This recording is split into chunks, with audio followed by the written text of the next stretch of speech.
Hello guys, तो इस video में हम लोग यूनियन बैंक के अंदर जो लोकल बैंक ऑफिसर की रिक्रूटमेंट निकल के आई है उसके बारे में बात करेंगे।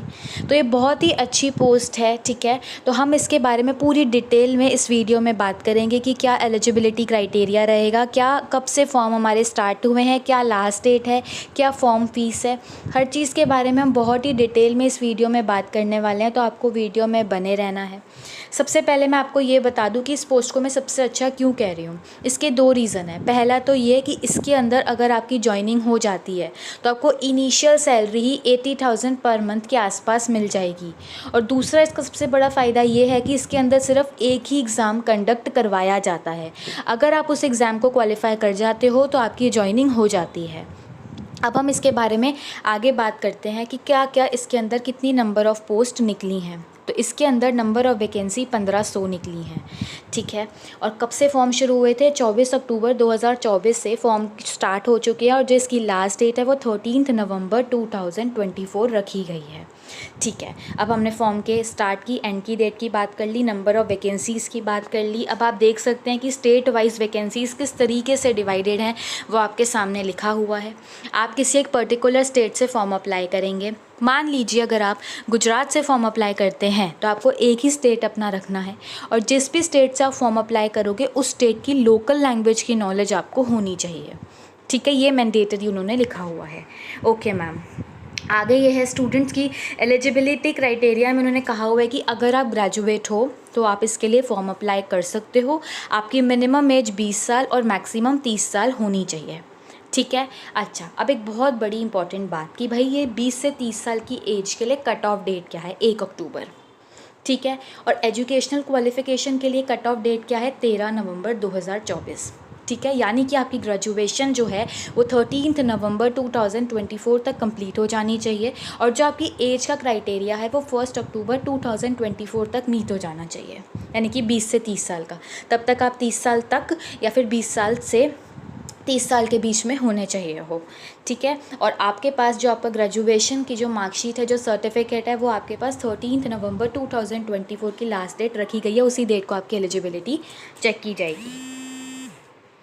एक और बहुत ही इंपॉर्टेंट चीज़ के बारे में हम लोग यहाँ पे बात कर लेते हैं कि हमारी कट ऑफ डेट्स क्या रहेंगी एलिजिबिलिटी के लिए। तो दो हमारी एलिजिबिलिटी थी, एक तो एज की 20 से 30 साल की एज का क्राइटेरिया और एक एजुकेशनल क्वालिफ़िकेशन यानी कि ग्रेजुएशन आपकी कब तक कंप्लीट हुई हो, राइट। तो वो कह रहे हैं कि आपकी जो ग्रेजुएशन है उसके लिए हम लोग कट ऑफ डेट 13 नवंबर 2024 रख रहे हैं और एज के लिए 1 अक्टूबर 2024 रख रहे हैं, ठीक है। ओके मैम, ये समझ में आ गया। बाकी आप यहाँ पे देख सकते हो कि रिलैक्सेशन आपको अपर एज लिमिट में कितनी मिल रही है। SC/ST को 5 साल की मिल रही है, अदर बैकवर्ड क्लासेस को 3 साल की मिल रही है, PWBD की कैटेगरी को 10 साल की मिल रही है और एक्स सर्विसमैन को 5 साल की मिल रही है। आप यहाँ पे देख सकते हैं, ठीक है। ओके मैम, बाकी ये सब चीज़ें जो हैं वो इतनी इंपॉर्टेंट नहीं है, मतलब जो भी डिसेबल्ड हैं वो लोग, ये बच्चे, ये सब के बारे में डिटेल में पढ़ सकते हैं। अब आप लोग ये देख लीजिए कि आप लोगों को यहाँ पे बता रखा है कि आपका एग्ज़ामिनेशन किस तरीके से कंडक्ट करवाया जाएगा। तो आप लोग प्रॉपरली पहले यहाँ पे हर एक चीज़ को चेक करो। आपके सामने टाइम भी लिखा गया, मीडियम भी लिखा गया, कितने नंबर ऑफ़ क्वेश्चंस होंगे और क्या मैक्सिमम मार्क्स होंगे। यानी कि देखो, रीजनिंग और कंप्यूटर एप्टीट्यूड से 45 क्वेश्चंस है, ठीक है। जनरल इकोनॉमी बैंकिंग अवेयरनेस से 40 क्वेश्चंस हैं, डेटा एनालिसिस एंड इंटरप्रिटेशन से 35 क्वेश्चंस एंड इंग्लिश से आपके 35 क्वेश्चंस आएंगे। यानी कि इन टोटल 155 क्वेश्चंस होंगे जिनकी मैक्सिमम मार्क्स 200 के होंगे और आपको 3 घंटे पेपर करने के लिए दिया जाएगा, जो कि किस तरीके से डिवाइडेड है वो आपको बता रखा है कि ये 3 घंटे आपको कैसे मिलेंगे। रीजनिंग और कंप्यूटर एप्टीट्यूड के लिए 1 घंटा मिलेगा, जनरल इकोनॉमी बैंकिंग अवेयरनेस के लिए आपको 35 मिनट्स मिलेंगे, डेटा एनालिसिस और इंटरप्रिटेशन के लिए आपको 45 मिनट्स मिलेंगे और इंग्लिश के लिए आपको 40 मिनट्स मिलेंगे।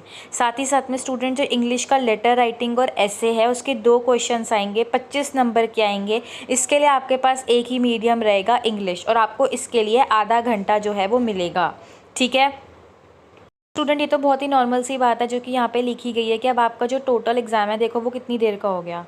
यहाँ पे आपके 180 मिनट्स यानी कि 3 घंटे के बाकी के पेपर और लेटर राइटिंग और ऐसे आधा घंटे का, यानी कि 3.5 घंटे का तो आपका पेपर हो गया। फिर ऐसा तो होता नहीं है, पहले आप अंदर जाएंगे, आपका वेरिफिकेशन होता है और कहीं सेंटर्स पे तो एग्जिट वेरिफिकेशन भी होता है। तो वो कह रहे हैं कि आपको 4 घंटे उससे ज़्यादा एग्ज़ामिनेशन हॉल में लग ही जाते हैं। वैलिड आइडेंटिटी प्रूफ आपको लेके जाना है और जो भी वो कॉल लेटर देंगे, दैट इज़ एडमिट कार्ड देंगे, वो आपको अपने साथ लेके जाना होता है एग्ज़ाम करने के लिए।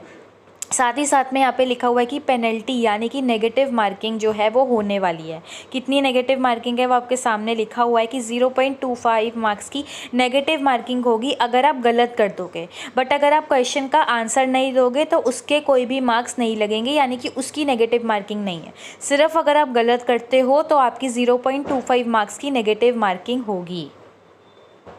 बाकी स्टूडेंट, अगर आप लोग एग्ज़ाम में क्वालिफाई कर जाओगे, अगर आपका मेरिट लिस्ट में नाम आ जाता है तो आपका इंटरव्यू होगा, जो कि हमें पता ही है कि भाई बैंक की अगर पोस्ट और इतनी बड़ी पोस्ट है कि हमें पूरे की पूरे उस बैंक की ब्रांच को हेड करना है, जो कि एक बहुत ही बड़ी और रेप्यूटेशन वाली पोस्ट है, तो उसके लिए इंटरव्यू तो होगा ही होगा। वो कह रहे हैं अगर आप रिटन टेस्ट क्वालिफाई कर गए, मेरिट लिस्ट में आपका नाम आ गया, अगर आपको इंटरव्यू के लिए बुला लिया गया तो इंटरव्यू टोटल 100 नंबर का होगा। 100 में से जनरल वालों को 40%, SC ST OBC PWD वालों को 35% लेके आने हैं।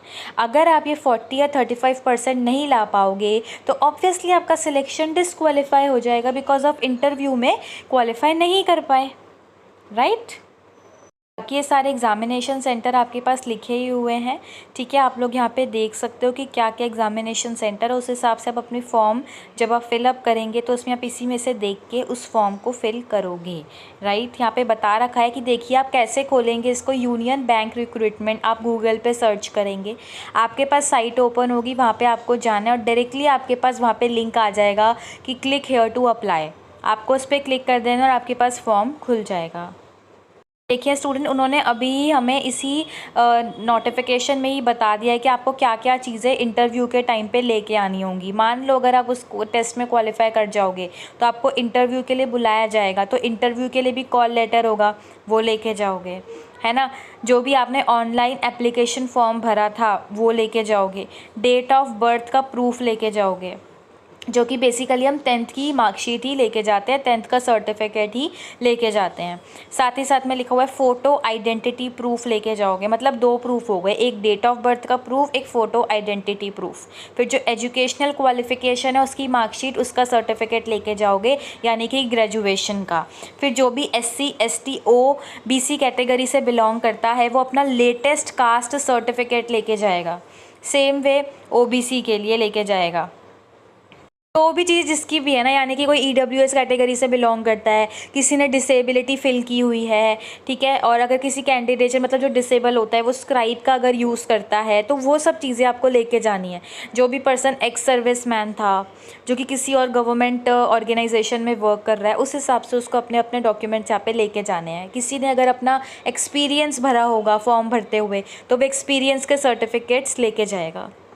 ऑल राइट, बस इतना ध्यान रखना कि अगर आपका एग्ज़ाम अच्छा जाता है या जैसा भी जाता है, आपको क्या करना है, अपने पास से डॉक्यूमेंट्स इकट्ठे करने शुरू कर देने हैं। बिकॉज अगर डॉक्यूमेंट्स नहीं होंगे तो आप इंटरव्यू में नहीं जा पाओगे, और वो आपको कोई ऐसा चांस नहीं देने वाले हैं कि भाई इंटरव्यू से पहले या इंटरव्यू के बाद आप बैंक को भेज दोगे अपने डॉक्यूमेंट्स तो वो एक्सेप्ट कर लेंगे, ऐसा नहीं होगा। उन्होंने ये चीज़ साफ साफ यहाँ पर लिख भी दी है।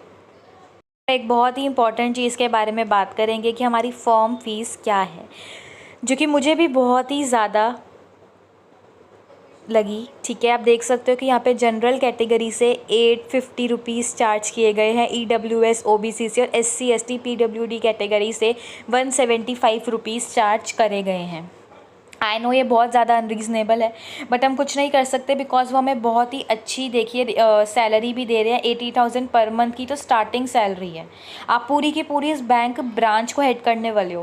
बेसिकली होता क्या है ना स्टूडेंट्स, कहीं बच्चे तो एक ही साथ में सारे कॉम्पिटिटिव एग्ज़ाम्स की तैयारी करते हैं, बट कई ऐसे सिलेक्टिव बच्चे होते हैं जो कि ना बैंक के ही पेपर की तैयारी करते हैं। तो अगर आपकी बहुत ही अच्छी तैयारी, आपको लगता है कि येस हम लोग फुली प्रिपेयर्ड हैं, तो आप इसके लिए फॉर्म फिलअप कीजिए, ठीक है ना। जो कि फॉर्म फ़ीस की वजह से भी कई बच्चे फॉर्म अप्लाई नहीं करते हैं, बिकॉज मुझे पता है बहुत ज़्यादा अनरीज़नेबल है, 850 बहुत ज़्यादा है, क्योंकि SSC के लिए जैसे 100 रुपीज़ की हम फॉर्म फ़ीस भरते हैं, तो 850 में तो 8 SSC के ही फॉर्म्स भर जाएंगे, that I know. But yes, उतनी ही सैलरी आपको इसमें देखने को अच्छी मिल भी रही है, तो ये इसका एक प्लस पॉइंट है। और सिर्फ एक ही एग्ज़ाम है और इंटरव्यू तो होता ही है बैंक की पोस्ट में, तो वो आपको देखने को मिलेगा। ऑल राइट, हम लोगों ने सारी इंपॉर्टेंट डिटेल्स के बारे में बात कर ली है। तो स्टूडेंट देख लेना कि 24 अक्टूबर से ऑलरेडी फॉर्म स्टार्ट हो चुके हैं और जो लास्ट डेट है वो 13 नवंबर 2024 है। तो जिसको भी अपने फॉर्म फिलअप करने हैं वो जल्दी से जल्दी अपने फॉर्म को फिलअप कर लें। और अगर आपको ये वीडियो यूज़फुल लगी हो तो प्लीज़ मेरे वीडियो को लाइक करना, शेयर करना और मेरे चैनल को सब्सक्राइब करना। Thank you.